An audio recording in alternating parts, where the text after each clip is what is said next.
Kembali di lawan bicara, tadi masing-masing dari tim sukses sudah menyatakan bahwa memiliki anggaran yang berbeda untuk 75.000 sekian lebih desa yang ada. Kita mungkin ke yang lebih besar dulu, tadi angkanya 1,5 M per desa. Bagaimana Anda bisa meng-manage nantinya ini masing-masing desa dan agar juga tidak terjadi penyalahgunaan wewenang gitu, tidak terjadi korupsi tentunya.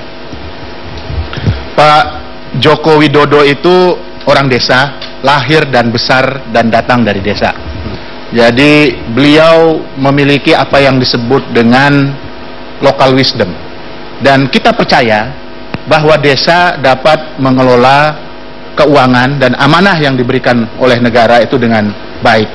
Dan kita tahu misalnya di desa itu ada beberapa contoh-contoh sederhana, mitra cai misalnya.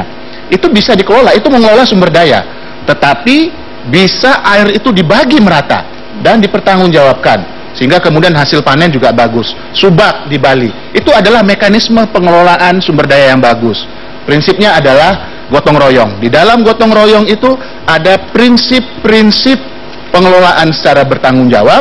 Kalau kemudian ada yang dispute, ada yang salah, maka kemudian ada pendekatan kultural kan, apakah dia dikeluarkan dari masyarakat atau kemudian misalnya kayak di Bali dia tidak boleh dimakamkan di pemakaman desa, itu sangat menghina itu bagi orang desa.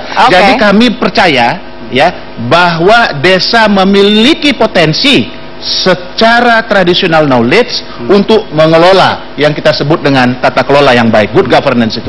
Oke, silakan sedikit saja bisa lempar. Sebagai tambahan, bahwa dari potensi kultural yang dimiliki oleh masyarakat desa yang tadi disampaikan oleh sahabat saya ini, itu maka ke depan ini kita mendorong agar pemerintah melakukan fungsi-fungsi pembinaan yang lebih baik kepada pemerintah provinsi maupun kabupaten, yang pada gilirannya nanti pemerintah kabupaten kepada desa menyangkut soal pengelolaan keuangan. Ini regulasi-regulasi yang diperlukan untuk memastikan bahwa pengelolaan keuangan desa itu berlangsung secara transparan, akuntabel dan seterusnya, itu yang harus kita pastikan. Nah, oleh karena itu, satu, kita pasti akan persiapkan regulasinya untuk itu, untuk memastikan undang-undang desa ini bisa diimplementasikan secara baik tanpa sedikit pun menghilangkan substansi dasar dari undang-undang desa. Yang kedua, soal kapasitas.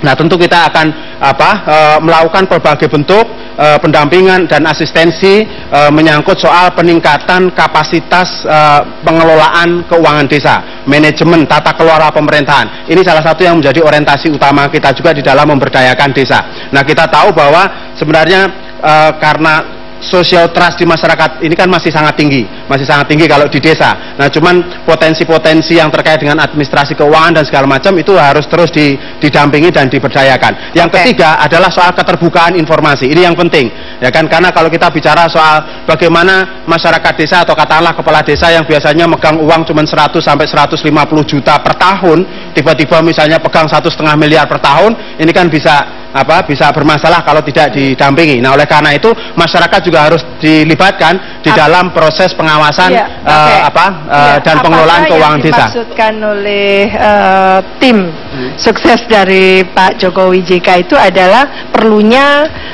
pendampingan, pengawalan, fasilitasi dari jenjang pemerintahan di atasnya. Betul, tepat. Ya, betul seperti itu Bapak. Saya rasa ya persis seperti yang disampaikan oleh Bu Siti Zuhro tadi, tetapi prinsipnya adalah satu, masyarakat memiliki kemampuan untuk mengelola. Kemudian yang kedua, ada keteladanan, dan itu sudah berlaku di DKI. Kalau kita pergi ke kelurahan di DKI yang termasuk dengan transparansi tadi, seluruh proyek itu diumumkan di papan. Kita bisa cek di RW, kita bisa cek. Kita dengarkan dari tim Prabowo Hatta, cukup nggak? Tadi seperti itu, apa yang Anda akan lakukan yang berbeda dari mereka? Sebenarnya kita tidak harus mencari perbedaan, tetapi kita harus melihat kebutuhan. Dan kalau kita berbicara kebutuhan, yang perlu dilakukan pemerintah siapapun itu nantinya adalah memastikan asas-asas pembinaan desa yang ada di dalam Undang-Undang 6 2014 itu bisa terimplementasi dalam sebuah peraturan dan dilaksanakan.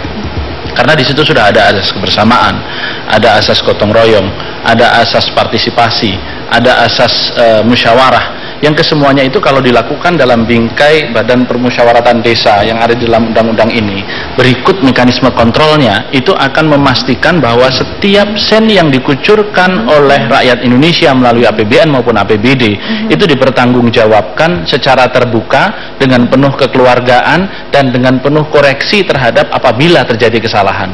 Karena itu yang perlu diperbaiki pertama adalah kapasitas dari pengelola itu.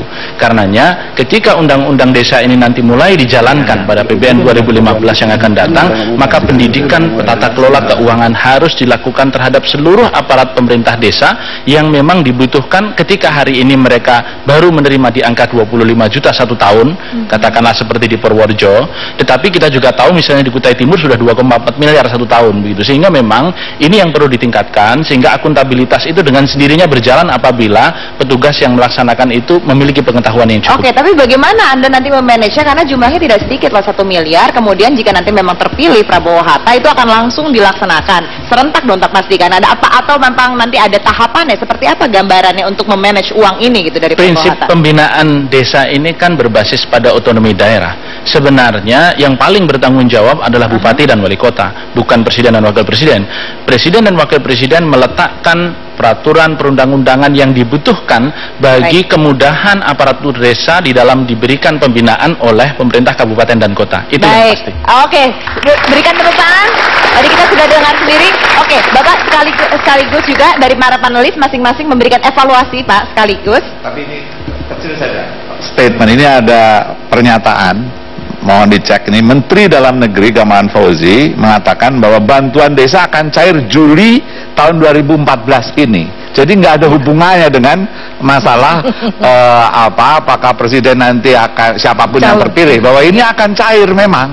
Apakah ini sebetulnya prestasi dari nanti? Apakah sebetulnya ini sudah akan terjadi? Sudah ada ini. Sudah ada yang terjadi. Ada bedanya, Pak. ADD-nya itu belum mencapai 10% dari dan di luar transfer daerah sebagaimana yang ada di dalam undang-undang. Tapi akan cair itu kan? Iya, tetapi belum sesuai dengan angka yang dituliskan di dalam pasal 72 Undang-Undang Desa. Ini yang akan kita laksanakan pada tahun 2015 yang akan datang. Jadi dengan kata lain, siapapun presidennya, karena emang undang-undangnya sudah mengatakan itu, bahwa itu nanti akan cair dengan sendirinya, begitu kan?